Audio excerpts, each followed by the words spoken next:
할렐루야. 월요일 새 아침이 밝아오고 있습니다.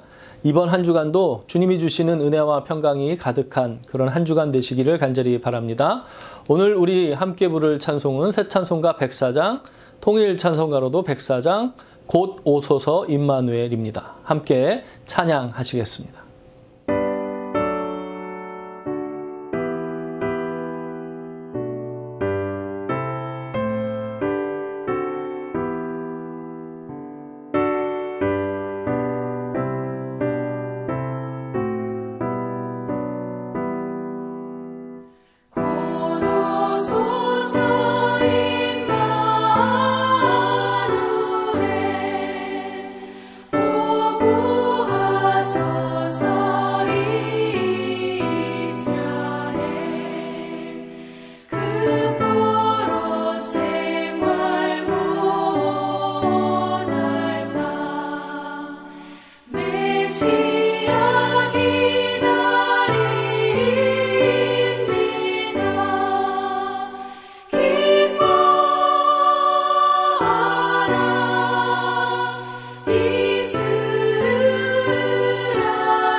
오늘 우리에게 주신 은혜의 말씀은 구약성경 이사야 9장 1절에서 7절까지 말씀입니다. 이사야서 9장 1절에서 7절까지 말씀입니다. 전에 고통받던 자들에게는 흑암이 없으리로다. 옛적에는 여호와께서 스불론 땅과 납달리 땅이 멸시를 당하게 하셨더니 후에는 해변길과 요단 저쪽 이방의 갈릴리를 영화롭게 하셨느니라. 흑암에 행하던 백성이 큰 빛을 보고 사망의 그늘진 땅에 거주하던 자에게 빛이 비치도다. 주께서 이 나라를 창성하게 하시며 그 즐거움을 더하게 하셨으므로 추수하는 즐거움과 탈취물을 나눌 때의 즐거움 같이 그들이 주 앞에서 즐거워하오니 이는 그들이 무겁게 맨 멍에와 그들의 어깨의 채찍과 그 압제자의 막대기를 주께서 꺾으시되 미디안의 날과 같이 하셨음이니이다. 어지러이 싸우는 군인들의 신과 피 묻은 겉옷이 불에 섭같이 살라지리니 이는 한 아기가 우리에게 낳고 한 아들을 우리에게 주신 바 되었는데 그의 어깨에는 정사를 메었고 그의 이름은 기묘자라 모사라 전능하신 하나님이라 영존하시는 아버지라 평강의 왕이라 할 것임이라. 그 정사와 평강의 더함이 무궁하며 또 다윗의 왕자와 그의 나라에 군림하여 그 나라를 굳게 세우고 지금 이후로 영원히 정의와 공의로 그것을 보존하실 것이라. 만군의 여호와의 열심히 이를 이루시리라. 이 말씀은 살아계신 하나님께서 우리에게 주신 은혜의 말씀입니다. 아멘. 사람들은 보통 자신의 이름 외에 다르게 불리는 어떤 명칭이 있지 않습니까? 그런 경우가 있습니다. 예를 들면 어떤 그 호로 불리는 경우도 있는데요. 이름을 대신해서 그 호를 부르는 경우도 있습니다. 우리가 도산 선생님 그러면 안창호 선생님이라고 하는 것을 알고 있죠. 백범 그러면 김구 선생님을 이야기한다는 것을 알지 않습니까? 또 요즘은요 태명이라고 하는 것을 많이 짓는 것을 봅니다. 아기가 태어날 때 그 아기를 기다리면서 이름을 지어주는데 그렇게 태명을 부르기도 하는 것이죠. 이사야 선지자는요 오늘 말씀에서 예수님이 오시기 한 700년 전에 활동한 선지자 아니었습니까? 그런데 이사야는요 장차 예수님이 메시아로 오시면 그분에게는 특별한 이름이 있을 것이다 이렇게 예언하는 모습입니다. 오늘 성경 본문의 말씀이 그것을 말하는데요. 한 아기가 우리에게 날 것인데 우리에게 주신 바 된 그분의 이름이 어깨에는 정사를 메었고 그의 이름을 기묘자라 모사라 전능하신 하나님이라 영존하시는 아버지라 평강의 왕이라 이렇게 5가지의 이름에 대해서 소개하고 있습니다. 이사야 선지자가 예수님 오시기 몇백 년 전에 장차 오실 메시아가 이런 이름으로 불릴 것이고 이런 분으로 우리에게 찾아오실 것이다 라고 하는 이 5가지 이름에 대해서 오늘 여러분과 함께 묵상하고 예수님의 오심을 기다리는 그런 절기가 되기를 간절히 소원합니다. 첫 번째로요, 예수 그리스도께서 기묘자다 이렇게 고백하고 있습니다. 기묘자다라고 하는 것을 영어 성경에 보면요, 원더풀이라고 되어 있습니다. 그 아기의 이름이 놀랍다, 놀라운 분이다라고 하는 것이죠. 우리는 예수 그리스도의 정체성에 대해서 참 놀라운 분이다라고 하는 그런 설명을 말할 수밖에 없습니다. 너무나도 정확한 표현이고요. 사실 다른 말로 예수님을 설명할 길이 없습니다. 놀라우신 분이시죠. 이게 얼마나 정말 정확한 설명입니까? 여러분이 이 예수님 탄생하실 때를 어떻게 생각하십니까? 놀랍지 않습니까? 성령으로 잉태된 것도 놀랍고요. 동정녀 마리아의 몸을 빌려서 이 땅 가운데 오신 것도 놀랍습니다. 또 마구간에 나신 것도 너무나 놀랍습니다. 또 그분이 이제 자라서요 공생의 삶을 사실 때요 그분을 따라다녔던 수많은 기적들을 생각하면요 놀랍다고 말할 수밖에 없는 것이죠. 또 그분의 입을 통해서 선포되어지는 놀라운 그런 말씀들, 또 사랑과 위로의 메시지들, 아파하는 자들, 또 소외된 자들, 그런 자들에게 찾아가셔서 하셨던 그 사랑의 메시지들, 그리고 아주 그냥 똑똑하다고 자부하는 바리새인들을 향해서 얘기하셨던 모든 말씀들, 얼마나 놀라운 말씀들이었는지 모른다라고 하는 것입니다. 그분의 죽으심은 또 얼마나 놀라운 일입니까? 예수 그리스도의 십자가의 죽으심, 그것은 그 다른 어떤 인간의 죽음과도 비교할 수 없는 놀라운 십자가의 희생이다라고 하는 것이죠. 그분의 부활 사건은 또 어떻게 설명할 수 있겠습니까? 인간의 어떤 경험과 말과 지식으로 다 설명할 수 없는 놀라운 일이지 않습니까? 예수님의 부활, 정말 놀라운 것이죠. 또 장차 예수 그리스도께서 재림하여 이 땅에 오실 사건도 정말 놀라운 사건 중에 하나다라고 말할 수 있는 것입니다. 예수님을 만나는 자들마다요, 그분 앞에 주님은 참 놀라운 분이십니다, 그렇게 고백할 수밖에 없었다라고 하는 것입니다. 우리 사랑하는 성도 여러분, 이번 주간에 성탄절이 있지 않습니까? 주님 오심을 맞이하는 성탄절에 주님으로 인해 우리의 삶에 놀라운 변화와 그런 놀라운 은총이 가득하게 되시기를 간절히 축원합니다. 주님을 만남으로 놀라운 은혜를 경험하는 저와 여러분이 되기를 간절히 소원합니다. 두 번째로 예수 그리스도의 이름을 모사다 이렇게 고백합니다. 모사라고 하는 말은요, 상담자라고 하는 뜻을 가지고 있는 카운셀러라는 단어로 되어 있습니다. 조선시대 아마 이 말을 특별히 어떻게 번역해야 될까 이렇게 고민하다가 아마 모사자다 이렇게 번역한 것 같습니다. 어떤 지혜를 가지고 문제를 풀어주는 그런 분을 설명하기에 그때 당시에 아마 마땅한 단어가 없었는지 그래서 모사라고 하는 낯선 단어를 사용하게 된 것이죠. 삶을 살아가며 정말 우리에게 상담자가 필요하지 않습니까? 사람들은 불안해하죠. 또 어떨 때는 인생을 살다 보면 공허하기도 하고요. 또 어떨 때는 군중 속의 고독이라고 해서 타 사람들이 많은 곳에서 사는데도 고독하고 허물을 느끼는 그런 삶을 살기도 합니다. 인생을 살면서요, 무엇보다 사람에게는요, 상담자가 필요하다라고 하는 것이죠. 가까이서 내 고민의 소리를 들어줄 수 있는 좋은 친구가 우리에게 필요하다는 것입니다. 지금 특히 코로나19로 인해서 지금 시대에 우리 곁에 이 위기를 이겨나가고 견딜 수 있도록 도와주시는 그런 분이 있어야 되지 않겠습니까? 그런 지혜를 주시는 분이 바로 주님이시다라고 말씀하여 주고 있는 것입니다. 그분은 우리의 모든 문제의 해답이시기도 하고요. 지혜의 근원이 되십니다. 그분은요, 우리를 만드신 분이기 때문에 우리를 가장 잘 아시죠. 나를 만드신 분이기 때문에 나를 고쳐주실 수 있는 것입니다. 내 지혜를 만드시고 내 심장을 작동시키신 분이시기 때문에 그분이 내 문제를 모르실 리가 없는 것이죠. 내 기도의 제목을 모르실 리가 없는 것입니다.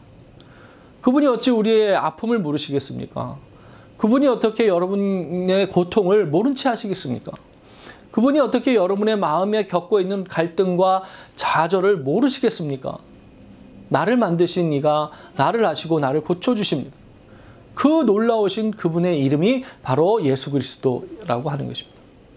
사랑하는 성도 여러분, 성탄절을 준비하면서 가장 위대한 친구가 되어주시는 그리고 가장 위대한 상담자가 되어주시는 주님 앞으로 더 가깝게 나아가는 걸음이 되시기를 간절히 축원을 드립니다.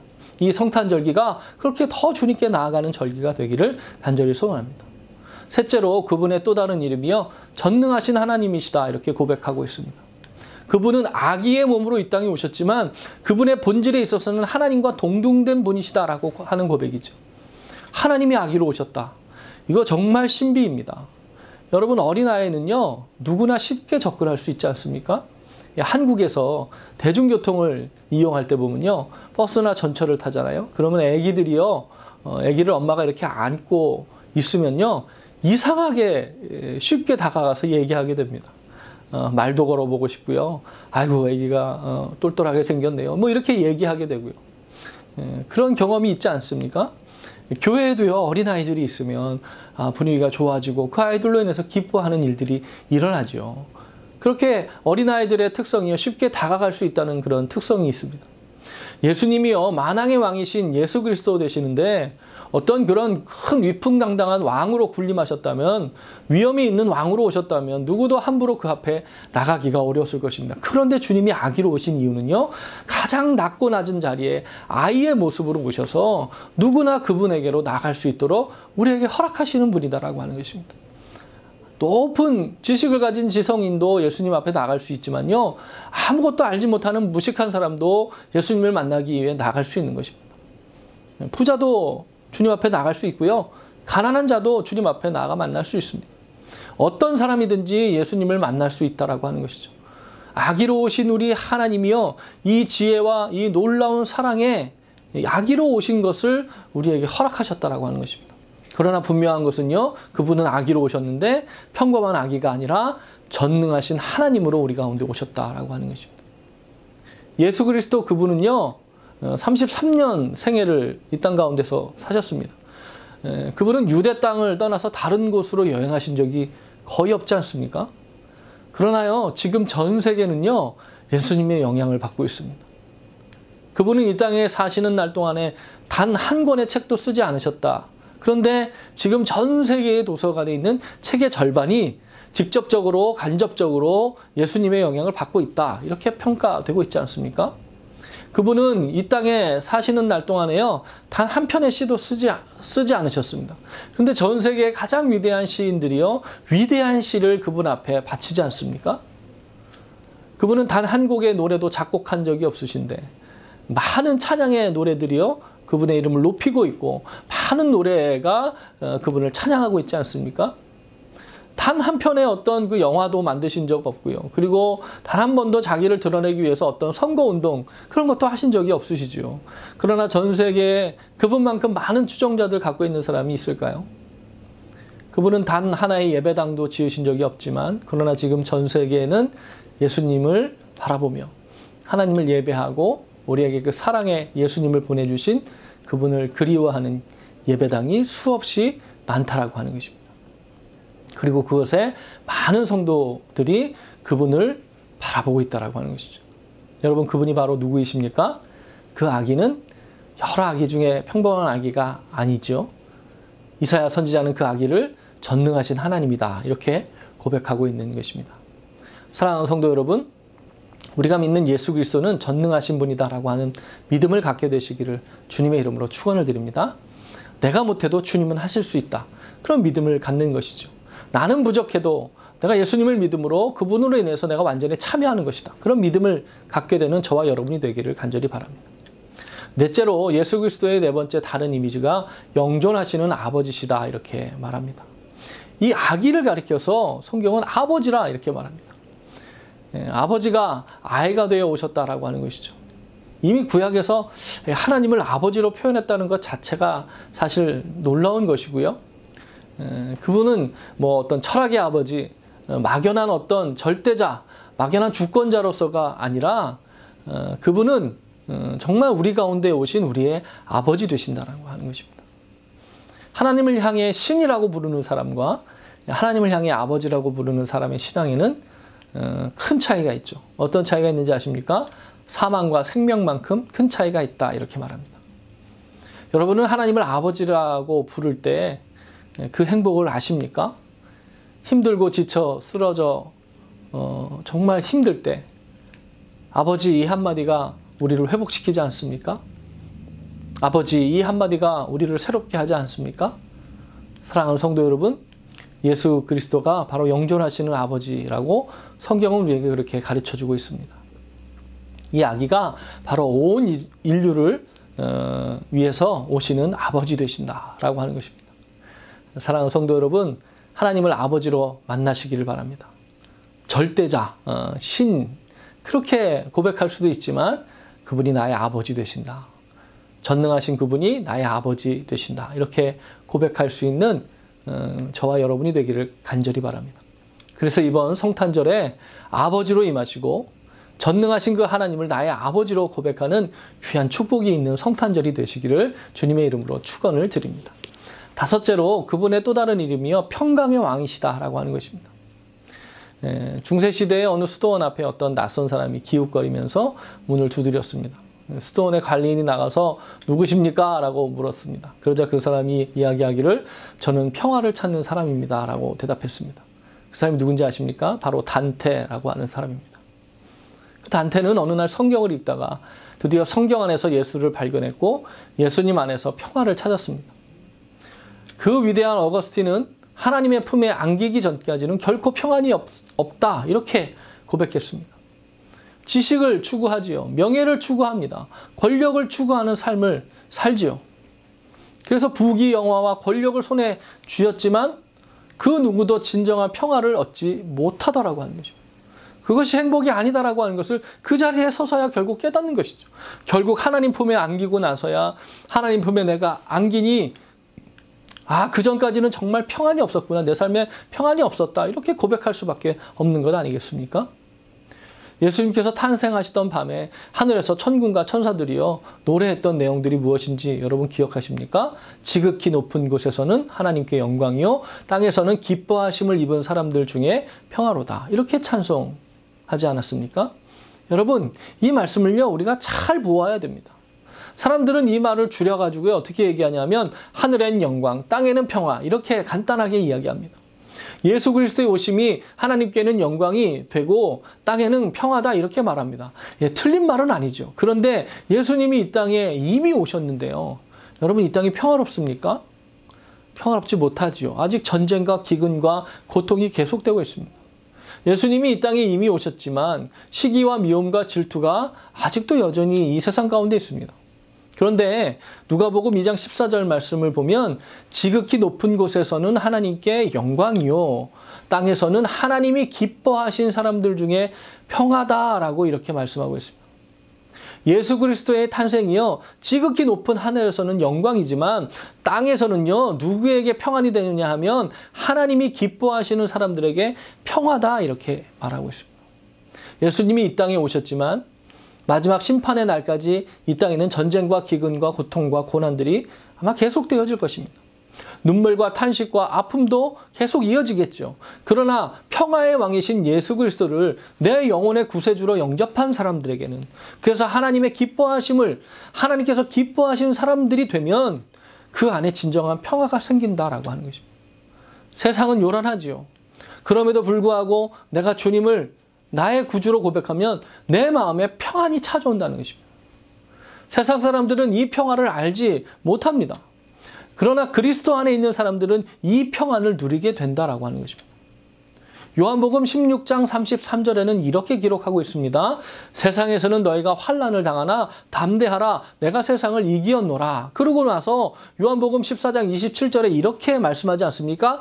평안을 너희에게 끼치노니 곧 나의 평안을 너희에게 주노라. 내가 너희에게 주는 것은 세상이 주는 것과 같지 아니하니라. 너희는 마음에 근심하지도 말고 두려워하지도 말라 이렇게 말씀하십니다. 할렐루야. 예수 안에 있는 자들은요 고통과 이 땅 가운데 고통과 소란함이 있지만 그 난리통 속에서도 예수님을 구주로 모셨기 때문에 평안을 누릴 수 있다는 것입니다. 그것은 주님이 주시는 평안으로서 아무도 빼앗아갈 수 없다는 것입니다. 이 지구상에 있는 모든 그리스도인들이 주님을 알고 그분의 이름 앞에 무릎 꿇을 때 이 땅에 진정한 평화가 도래하게 된다고 하는 것입니다. 그래서 성탄의 정신은요 평화다 이렇게 이야기하는 것입니다. 사랑하는 성도 여러분, 이제 성탄절이 얼마 남지 않았습니다. 이번 성탄절 우리가 놀라우신 주님, 가장 위대한 그리고 우리에게 가장 친밀하게 다가와서 상담자가 되어주시는 주님, 그리고 전능하신 하나님, 그리고 평강의 주님, 그리고 우리에게 기쁨으로 다가오시는 그 주님을 우리 모두가 만날 수 있는 성탄절이 되기를 간절히 소원합니다. 무엇보다 여러분 주님이 나의 아버지라고 고백하는 여러분이 되시기를 간절히 바랍니다. 단순히 우리가 기도할 때 습관적으로 아버지 하고 그렇게 하는 것이 아니라 정말 전능하시고 영존하신 그분, 정말 위대하시고 우리의 구원자가 되시는 진정한 구원자가 되시는 그분, 영원까지 계시는 그분, 평강의 왕이 되시는 그분이 나의 아버지시다. 이렇게 고백할 수 있는 저와 여러분 우리 모두가 되기를 간절히 소원합니다. 그래서 이번 성탄절 왕 되신 주님을 정말 높이고 기뻐하고 우리 안에 이 세상이 줄 수 없는 평안을 누리는 귀한 성탄절이 되시기를 다시 한번 주님의 이름으로 축원을 드립니다. 함께 기도하시겠습니다.